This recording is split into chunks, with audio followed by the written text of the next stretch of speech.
சற்றுமுன் வெளியான வானிலை தகவல். தமிழ்நாட்டில் பரவலாக மழை பெய்து வரும் நிலையில் அடுத்த 3 நாட்களுக்கு பல இடங்களில் மழைக்கு வாய்ப்பு இருப்பதாக வானிலை மையம் தகவல் தெரிவித்துள்ளது. குறிப்பாக இன்றைய தினம் 14 மாவட்டங்களிலும் நாளைய தினம் 6 மாவட்டங்களிலும் மழைக்கு வாய்ப்பு இருப்பதாக வானிலை மையம் தெரிவித்துள்ளது. கடந்த 24 மணி நேரத்தில் தமிழக உள் மாவட்டங்களில் தென்மேற்கு பருவமழை தீவிரமாக உள்ளது.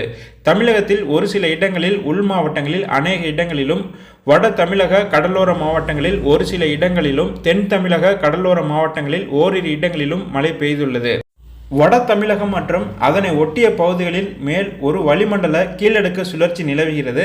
லட்சத்தீவு மற்றும் அதனை ஒட்டிய தென்கிழக்கு அரபிக்கடல் பகுதிகளில் மேல் ஒரு வளிமண்டல மேலடுக்கு சுழற்சி நிலவி வருகிறது. இதன் காரணமாக இன்றைய தினம் தமிழகத்தில் அநேக இடங்களிலும், புதுவை மற்றும் காரைக்கால் பகுதிகளிலும் இடி மின்னலுடன் கூடிய லேசானது முதல் மிதமான மழை பெய்யக்கூடும் என்றும், கோயம்புத்தூர் மாவட்ட மலைப்பகுதிகள், கன்னியாகுமரி, திருநெல்வேலி, தென்காசி, தேனி, திண்டுக்கல், மதுரை, திருப்பூர், நீலகிரி, ஈரோடு, தருமபுரி, கிருஷ்ணகிரி, சேலம் மற்றும் நாமக்கல் மாவட்டங்களில் ஓரிரு இடங்களில் கனமழை பெய்ய வாய்ப்புள்ளது.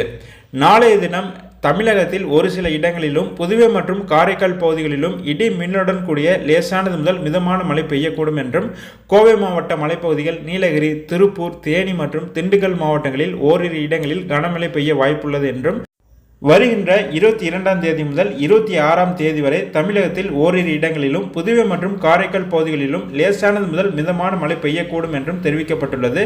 சென்னை மற்றும் புறநகர் பகுதிகளை பொறுத்தவரை அடுத்த 24 மணி நேரத்திற்கு வானம் ஓரளவு மேகமூட்டத்துடன் காணப்படும் என்றும், நகரின் ஒரு சில பகுதிகளில் இடி மின்னலுடன் கூடிய லேசானது முதல் மிதமான மழை பெய்ய வாய்ப்புள்ளது என்று தெரிவிக்கப்பட்டுள்ளது. மேலும் மீனவர்களுக்கான எச்சரிக்கை கொடுத்திருக்காங்க. தமிழக கடலோர பகுதிகளில் இன்று முதல் வருகின்ற 24ஆம் தேதி வரை மன்னார் வளைகுடா, தென் தமிழக கடலோர பகுதிகள் மற்றும் குமரி கடல் பகுதிகளில் சூறாவளி காற்று மணிக்கு 35 முதல் 45 கிலோமீட்டர் வேகத்திலும், இடையிடையே 55 கிலோமீட்டர் வேகத்திலும் வீசக்கூடும் என்பதால் மீனவர்கள் இப்பகுதிகளுக்கு செல்ல வேண்டாம் என்று அறிவுறுத்தப்படுகிறது.